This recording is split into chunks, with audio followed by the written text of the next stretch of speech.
आज कारखाना सिकंदराबाद में दोपहर 1:30 बजे अनिल कुमार जो rental revenue India private limited में काम करते हैं उनके हाथों 5,20,000 दो लोग पल्सर पर छीनकर भागे। कारखाना पुलिस इसकी जांच कर रही है।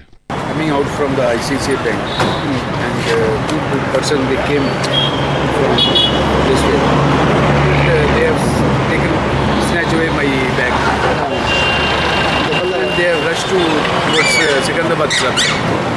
How much cash inside the bag? It was 5.25 lakhs. You are withdrawing here only?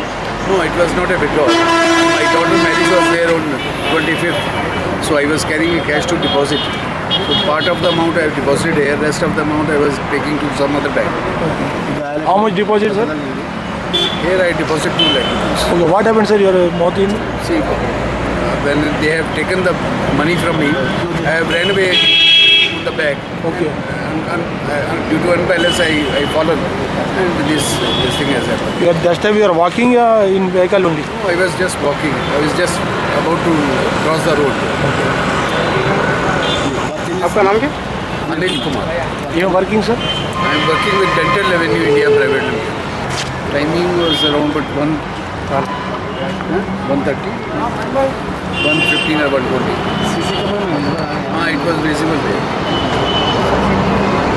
How many members is there in vehicle that time? 2 people were there. कैसा है हम लोग? Motorcycle, Pulsar motorcycle.